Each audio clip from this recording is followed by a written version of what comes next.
Okay, so awesome. Yeah, so like I said, got the album coming out. I've heard, obviously, I'm not quite sure what's going on in the States, but in the UK, life's kind of returning back to normal in the next, hopefully, the next couple of months. Seems kind of quite a coincidence that you're releasing an album called The World Awaits You. It's obviously Yeah, just like the whole the whole world world awaits awaits. you, right? Yeah, so is It's that kind of like quite good timing that? it just worked out that way, you know. Yeah. It's actually a song I wrote a few years ago, and when I was working on the album with Steven, and we were just kind of putting the sequence and together. He said, "What do you think of that as the title of the record?" I go, and you know, it's right in front of me. I'm just, you know, so Yeah. I think that's perfect, you know. Yeah, So I was going to ask, is that does it feel like kind of like a new chapter for you, given the timing of what's going on and the album coming out? Does it feel like a new chapter? it does, man. It feels like a new chapter, but also there's, you know, it just seems like there's a lot of complications right now and a lot of confusion about touring, and you know, it's hard to say, man. I mean, I'm cautiously optimistic, you know, for you know, maybe later in the year, maybe the fall would be like we do some local shows, we do some outdoor shows, and Yeah. I've been doing this George Harrison tribute for many years. We actually just played indoors for the first time. Oh, okay. That's past Saturday night. Yeah, so that Okay. was How quite. did that work? It sold out. It was there. A lot of these rooms are like half capacity, so Yeah. it sold out quickly. I think people are really dying to hear live music. You know. Yeah. Yeah, I haven't been to a gig in over a year, so Yeah, it's weird. it's weird, yeah, because yeah, I'd be at like a gig a week, and then that was it for 12 months. I've not been to anything. Exactly, man. Exactly. So I'm optimistic. You know, Yeah. you know, I'm excited about the record. You know, we've been making some music videos, Yeah. and some of my local gigs. We've been playing some of the, you know, like we played Shattered and Hand Me Down, the B Yeah. side, and another song's going to be released in about a week. We made a video for Who Could Ask for Anything More. It's Okay. kind of a relevant, another kind of relevant song to Yeah. kind of the state of the world and stuff, you know. Yeah. Was that does it obviously, how does it feel, like you said, with the title of the album, right, a couple of years ago, and it now being completely relevant now? How does that feel? It feels right. It feels like it's, you know, there's some kind of synchronicity going on, you Yeah. know, and Yeah. yeah, and you know, this so far everything's been received really well. So I'm very optimistic. You know, I'm just trying to figure out how we can get, you know, to get a tour together. And you know, we've been talking a little bit with Steven about, you know, how the Disciples of Soul will tour, and Yeah. he's trying to figure out, you know, I guess they're going to figure out what he's doing with Bruce next year, Yeah. probably, you know, and so everything's in a kind of a state of flux with a little bit of confusion hovering around it. That sounds like my life, full stop, though. So Yeah. so Yeah. so like, I've heard the single already. It's a great single. Is that an indication of what we can expect from the rest of the album? There's a lot of different textures, and there's, you know, that sort of Shattered has a real kind of like roots Americana thing to it. Yeah. And there's a few songs that have that, and then there's some other, you know, like Hand Me Down, the B side is actually has like a lot of East Indian influences and Okay. strings, and so there's a lot of textures, but I would say, you know, the heart of the record has like a, you know, lyrically, it's, you know, kind of relevant lyrics, you know, relationships, Right. stuff we're all going through in our lives and in the world, you know. Shattered obviously is like a, you know, a love gone bad song, Yeah. you know. There's a Yeah. couple sort of those, you know. Okay. It's pretty eclectic. I was going to ask what lyrically what's been inspiring you on this record. Um, most of my songs, most songs that I write by myself are they're reflective. You know, it's like Right. I find commonality. You know, like just things we all go through. You know, in romance, in, you know, lessons that we all have to learn. You know, about our own personal growth. Yeah. You know, keeping dreams alive, and you know, trying to be as peaceful with the struggle, as we can, Okay. Those are the kind of themes, just things that really affect us all personally and emotionally. And I try to see the comedy, I try to see the humor in things, Yeah. not that some songs are very serious. Like there's a song called The War on Peace, Right. which is really about, that it's almost like no one wants peace. Everyone, it's like there's so much money in war, and there's so much money in illness. Yeah. Keeping people sick, keeping people, fighting, keeping people buying guns. So it's like, so there's some more serious topics in a song like Who Could Ask for Anything More kind of looks at it a little more tongue in cheek about, how ridiculous things are, and how, things like, 5G are so important to people, but, we lived, however long we're alive without 5G, Yeah. No, absolutely. And, You touched. and the health ramification. Who the fuck knows what 5G does to people, Yeah, absolutely. Controversy about the radiation that it causes new, cells to illness, cause cancer. Anyway, I digress. It's crazy times though. It's crazy times though living on the planet.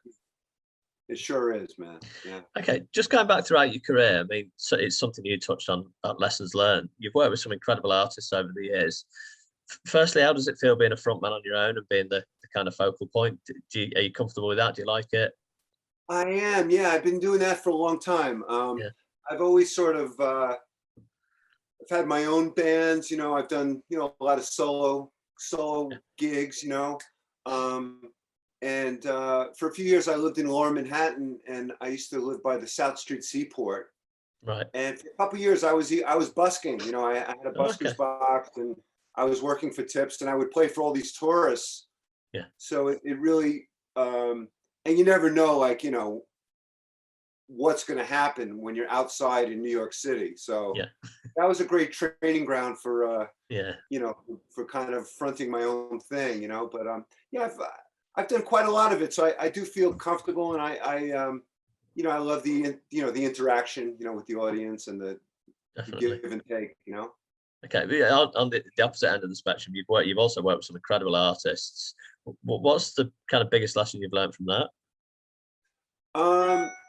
An amazing lesson happened, and in retrospect, it's sort of like when I work with these people, Stevie Van Zandt. I mean, Steven's an icon, but we've played with Sir Paul, and to see someone like Paul's humanity. He sat in with us at the Roundhouse a couple years ago in London. Yeah, and in the beautiful middle venue. Beautiful venue, great venue, right? Used to the trains used to turn around there. Yeah. And he came up for our encore, and I saw her standing there. Steven gives him the guitar solo, and he hands the guitar solo off to me. So I'm like, this guy's he's sensitive to what's going, to people around him. He's not, he's not in a bubble, So whenever I see, any of these people that we can, that we could put on pedestals, and a lot of times people's actions, you have these, you just expect them to be a certain way, and usually you'll be disappointed, But I was most impressed with Sir Paul, Okay. Yeah. Okay. Well, just going back then, maybe right back to the beginning of your career, I believe you started in the New Jersey bars at 14 or 15. Have I got that right? That's right. Yeah, about 14, 15. I started playing in. We were playing cover music then in bars at the Jersey Shore. Yeah. What did you learn from those experiences, and how do you think that shaped you as a musician? Well, initially, I mean, learning those songs, kind of like the classic songs that we grew up with.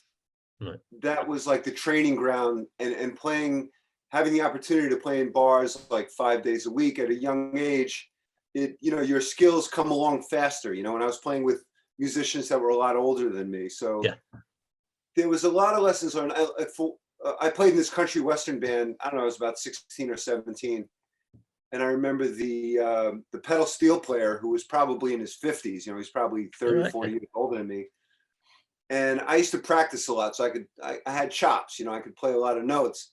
Yeah. And he said, Mark, he said, I think you're a really good guitar player. He said, when you're playing a song, listen to the melody the singer is singing, and when it comes your time to solo, take the melodic theme and just expound upon it.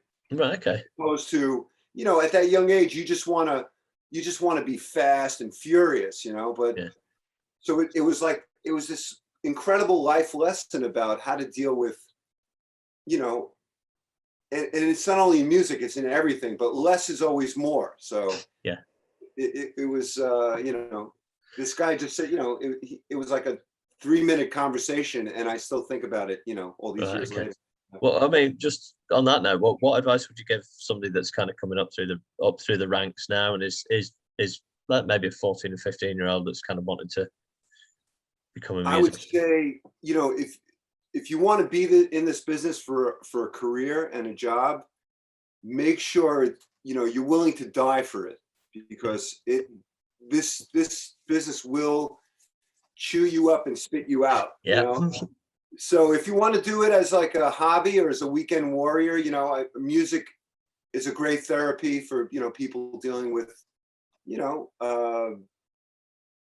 dealing with life, you know, dealing with problems, you know, it's like a safe haven you can go to. Yeah. If you want to make it your career, you know, just you have to be as diversified as you can, I think. So if you can play, you know, if you could sing, that's a plus. If you could write songs. I mean, I used to make my living as a songwriter, and things have changed so much, where I've had to do more like musical directing for Stevie Van Zandt or Darlene Love, but that's brought in other opportunities that I would have never expected, you know. So definitely be as diversified as you can, be practical and open. It's like you may have to, you know, play in a club, or you may have to play at a wedding. Yeah. But if you're willing to do what you have to do to make a living, you can survive in this business. But first and foremost, make sure it's what you really want. Yeah. And usually it's chosen for you. You don't, I never had a say in the matter. It was like, I didn't think twice about it. It just kind of came in. I was like, I guess this is what I'm doing for the rest of my life, you know? Okay. I mean, going from playing the kind of bars in New Jersey to playing with like Paul McCartney and things like that, was there a kind of changing point in your career where you noticed it was different and it was becoming your life, not just, you know, something that maybe started out as not a hobby, but something you just started doing for fun? Yeah, the first inclination that I had that I could really get into the real music business, I was 17 and I joined this band, New Jersey band called Ron Orlando and Night Flyer. Right. And they had an ad in like a local New Jersey. They had like a want ad for musicians, you know. It was called the Aquarian, and it said this band was original band, you know, and seeking a record deal and recording at Record Plant. So when I saw Record Plant, you know, I thought, oh man, Jimi Hendrix and Johnny Winter and Aerosmith and Kiss and all these bands that I grew up with, they made their records at Record Plant. Jimi Hendrix recorded Electric Ladyland at Record Plant before he opened Electric Ladyland Studios, you know? Right. Okay. So I was just like, I got to get this gig, you know? So I went to the audition. They liked me. It was between me and another guy, and they chose me. And like 3 days later, we were in the Record Plant, you know, and you walk through this amazing carved wooden door, and you're in, you know, it's like Disneyland for musicians, you know. Yeah. You know, you see the guitar that John Lennon recorded his records there, you know. Yeah. Even his last record, he was recording at Record Plant. Right. And, you know, all these gold records and platinum records. So I felt like this was my real entry to the business. And the guy that was producing us, this guy, Paul Prestipino, he was sort of a mentor, you know, and I just felt like something's going to happen, man. This is going to lead to something. I thought we were going to we never got a record deal, that band, you know, but it was sort of the entry, you know, the first step into really feeling like I was in the business. Okay, what from that point, what was that learning curve like? Because that going from a covers band in New Jersey bars to recording where Jimi Hendrix had recorded and Kiss and Aerosmith and all the iconic bands again. It was As a 17-year-old. it was kind of surreal, you know. It was like one of those surreal, like when we first, it's like you're walking into this time capsule, you know. Yeah. So that, you know, there's a few things in life that stand out as, you know, surreal and yet, you know, so connected to where you're heading, you know. Right. That band broke up after a couple of years. We recorded in Record Plant a bunch of times, you know. And then when that band broke up, I got very serious about songwriting. So working with them, the songwriter Ron Orlando was about 15 years older than me and a very well-developed songwriter. So I think I was able to kind of started thinking about writing lyrics, and because I was writing music, but I think I started considering being an artist at that point. Right. You know? I was going to ask where did you want to go as a 17-year-old? I mean, where would you kind of head at in terms of your career or your life? Where did you see yourself going? At the time, I just wanted to be a really successful guitar player. Right. But then at that point, being a record player, it also made me interested in recording and producing and songwriting. So, you know, it was just a curveball. Like I just wanted to, you know, play guitar and, you know, sing a bit. And so it just kind of fueled, you know, some new fires that I didn't know would start burning, you know. Yeah. And, you know, but here we are now, 2021. What's kept you driven over the years? What's kept you motivated? Because like you said, it's an industry that can cheer you up and spit you out just like that. What's kept you driven to? I guess really the thing that's kind of kept me alive is creating music, you know, is like there's a magic in the process and doing it with people, you know, like people I consider friends who are extremely talented. It's you know, when it happens, when you're in a performance and you're in this kind of, it's like a magical place, you know, and it's, you could compare it to, you know, the highest love or the greatest sex, or, you know, when I write a song and I really feel like I'm just an antenna, you know, like it's just sort of coming through me. Yeah. It's this very spiritual, energetic experience, you know, and it just makes me feel more connected to life and the planet and the environment, you know, and society. Yeah.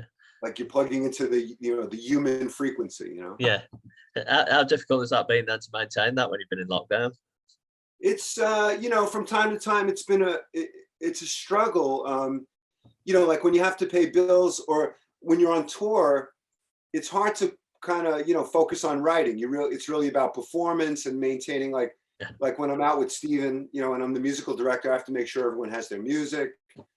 Everyone's, you know, doing their job at 110%, you know.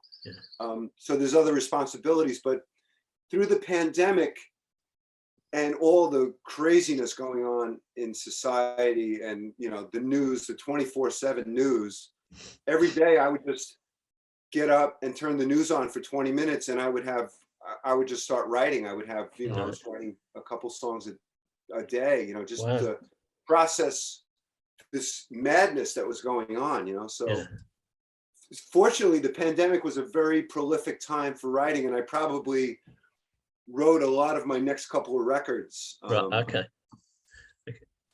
Yeah. Okay. So I mean, where'd you? Obviously, the record's out. I believe June. I've also read July. Yes. The Whole World Awaits You will be out July 9th. Yeah. Okay. So where'd you go from there? I mean, obviously touring must be on the schedule, but you've mentioned writing your next couple of albums. Is that solo albums or material for other people, or where do you kind of see that music fitting into your career? Yeah. So, well, you know, it's funny because there's a couple of, it's kind of almost like I wrote a couple of different albums. And I mean, right now my main focus is, you know, The Whole World Awaits You and hopefully getting a tour together when things get a little safer, you know. But I also wrote my friend Charlie Drayton. Charlie was, he was the drummer with the Expensive Winos and the Vinyls. You know, he was married to Christy Amphlett, and co-producer, you know, to Charlie and my friend Jack Daly, who was with Lenny Kravitz for many years. Wow. Doing this trio. And I wrote this, I kind of just wrote a record that was like more of a band rock trio, a power trio record. Yeah. So we recorded it. I mean, we just kind of went in the studio with masks on, and so that's something maybe in 22 we would look to releasing, you know. Okay. We've recorded actually most of those songs. Right. And I have a whole body of songs, you know, for the next album. I hope to co-produce with Stevie Van Zandt. So okay, I spoke to a British musician a while ago. He's kind of been in various bands over the years. He's also a solo artist, but he writes, constantly writing for various, just for whatever. Is that something you do? Do you write? Do you just for the sake of writing, or do you write with specific projects in mind or specific artists you want to work with?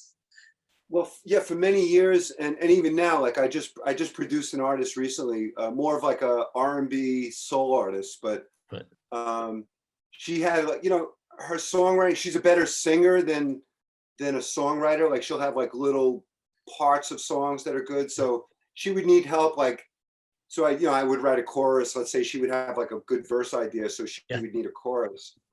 And a lot of artists I produce, I'll help them with their songwriting as well. Yeah. But for many years, like in the 80s and early 90s, I made a living as a songwriter. So I would be these artists, you know, they had record deals, and they would need songs that were radio friendly, you know, like they needed pop hooks, you know. And and I always, growing up on pop radio, I just always had a good sense of melody and stuff, you know, and you know, and what a hook is, like what really draws people into a song. So for many years, I made a living as a writer, and other times, like when I wasn't necessarily called to work with an artist on their record, I would still go through these periods of like months where I would just need to just write. I would just get up, usually processing something in my life, you know, whether it was a relationship ending, or, you know,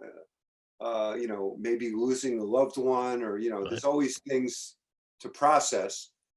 And music and songwriting and performance, it's always been my therapy. So I just, during the pandemic, I needed to do something constructive, you know. So when Stevie Van Zandt, you know, when he heard I was working on my record, and he said he wanted to co-produce it with me, that was like, it gave me like a reason for being, because, you know, I'm sure as you and many of our friends out there, you know, it was the zombie apocalypse, you know, is this Armageddon, you know, we're locked down, you know, we have to mask up if we go out of the house, and no one wants to touch or breathe near anyone. And it seemed like it could have been the end of the world, right? It could have been. Yeah, absolutely.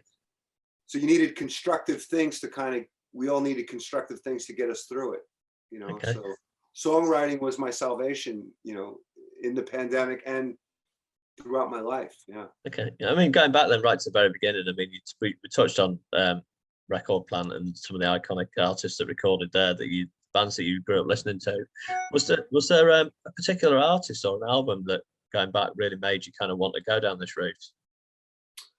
Well, I mean, I remember when I was a kid just hearing Bob Dylan's song "Stuck Inside a Mobile with the Memphis Blues Again," which was on the Blonde on Blonde record, and I was like, man, that is fucking cool. It's like this, it's like humor infused with this musical joy and sarcasm, and it's like, it's art, you know. And it's like, art doesn't have to be this serious thing, it just needs to be fully expressed, you know. So just certain songs, you know, that I heard as a kid, you know, just makes you go, you know, you just hear this, it's like a wonderland, you know. It's like you want to go visit this wonderland. You don't know how you're going to get there, you know. And you just keep moving forward, you know. It's like anyone, like younger people out there that want to get into music, if this is what you're supposed to be doing, you will be provided with what you need to keep on your path. Okay. And these things come in, people come in your life, and it just leads you to where you're supposed to be, you know? Okay. So do you believe in fate then, or do you kind of take life as it comes? Um, I think you take life as it comes, and you have to take action. You have to be proactive. Okay. Not to be like, not to have blind ambition, because that's dangerous. Yeah. But to know when you can push, and know when you have to lay back. You know, sometimes you can't push. You know, you could try everything and nothing works. Yeah. Other times you make the smallest effort, and you know, a great opportunity happens. You know. Okay. Speaking of opportunities, then, and you touched on diversity earlier. I believe you recorded some jingles for some TV adverts.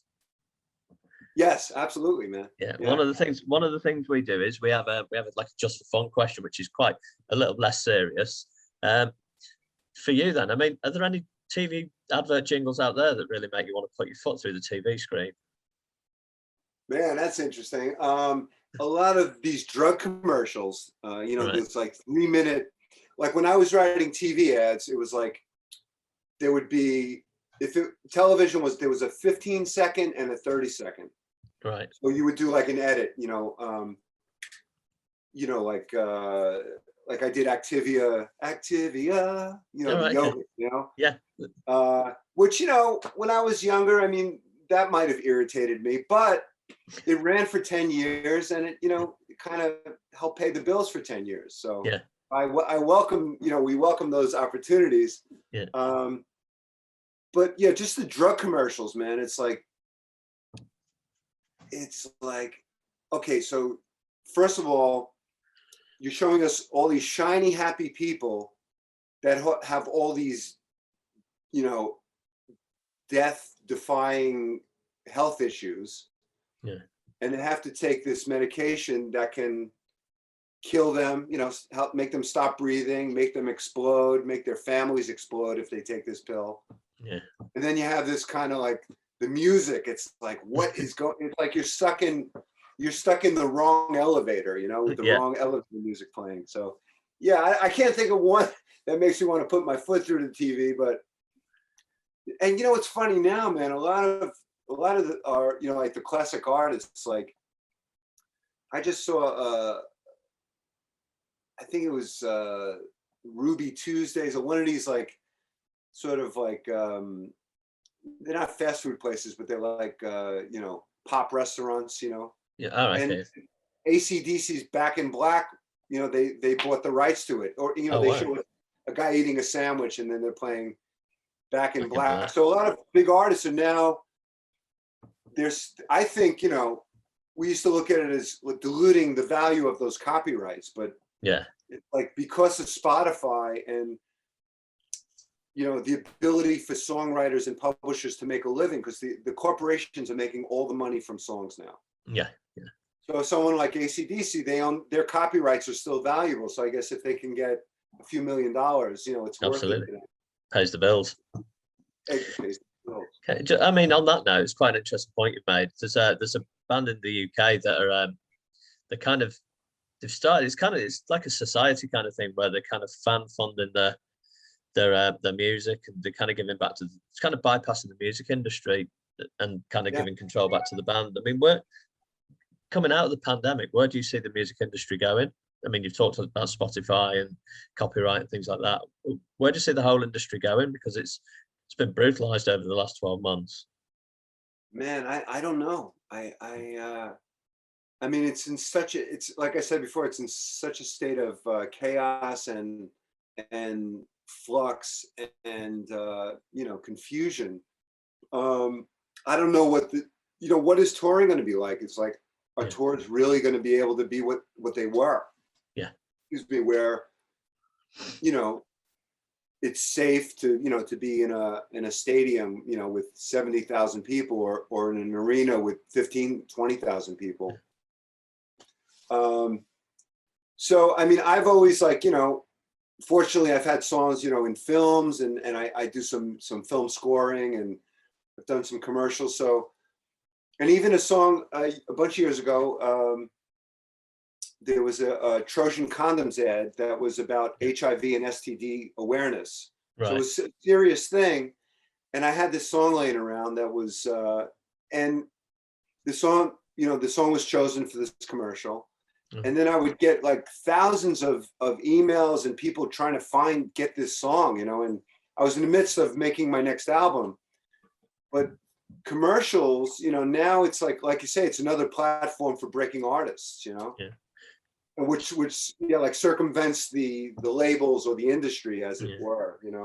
Do you think the fact that, I mean, even from an early age, you appreciated the fact that you needed to diversify? Do you think that's helped you throughout your career? Um, I don't know when it actually occurred to me that I just, for whatever reason, I did a bunch of different things, and I got interested in recording and having a recording studio and becoming a good engineer, knowing how to get sounds. Yeah. And then I had to play some weddings, so you learn all this like different kinds of music that ultimately you can utilize those types of music in your own music, which I may not have been exposed to. Yeah. So I think if you stay open, you'll become more diversified by default, Right. because Okay. all the opportunities will present themselves where it allows you to try things in different areas of music. Okay. Do you think that's helped you now? Because again, I've spoken to a lot of people who don't just specialize in one area, like they're not just a guitarist or they're not just a producer. Do you think the fact that you can switch and kind of turn on to something else has helped you through what's been a particularly difficult time for this industry? Oh yeah, throughout my career, it always has. It's just Okay. that if something's not working, like for a time, then I'll shift gears. Like for a bunch of years, I wasn't really performing too much, really focusing on the songwriting and producing. Yeah. And when things would slow up there, I would go back to performing more, or just the last few years of touring so much. Yeah. Um, it's just I just think you always have to stay open to what where you're being directed, Yeah. by the universe, or however you want to look at it. Okay, and that just leads that into the final question then. Obviously, the album's coming out soon. Good luck with that. The whole world awaits you. We've talked about how it's perfect timing with what's going on in the world. What are your hopes going forward then? What do you hope awaits you in 2021? Well, a successful record, people, responding to it as me and Steven hope they would. You know, a positive diversion, and we just want to bring the people the music. We want to get out there and play it for people, and get the band rolling, and get to some touring, and just sharing the music and continuing. I feel very fortunate that I've always just been able to do music as a Yeah, livelihood, and just to continue that, and hopefully we'll have a hit. definitely, definitely. Like I said, I love the new single, so looking forward to hearing the rest of the album. Oh, And I'm sure when you can get over to the UK, we'll carry on this conversation. oh man, we'll be over there, and as soon as it's safe, we'll come over, and I'll let you know, and we'll stay in touch, man. And I'd love to, we'll tour the UK at some point. Yeah, And perfect. Graham, if you could, basically, I use my website, kind of keep people informed, Yeah, and we're selling the music there, as well yeah, as wicked cool website, but marcribler.com. yeah. People can buy the single Shattered. We have vinyl singles. I'm signing them for my friend's Oh, band, perfect. and the record will Oh, be out soon, man. And we'll look forward to seeing you out there, man. definitely, definitely. We'll have some good weather and a good catch up when you come over to the UK. Absolutely, brother. Okay, well, in the meantime, look after yourself, and I really appreciate your time, and good luck with the record. Thanks so much, Graham, and wishing you and your family good health and safety, and everyone out there. Thanks for Perfect. tuning in, and thanks for the support.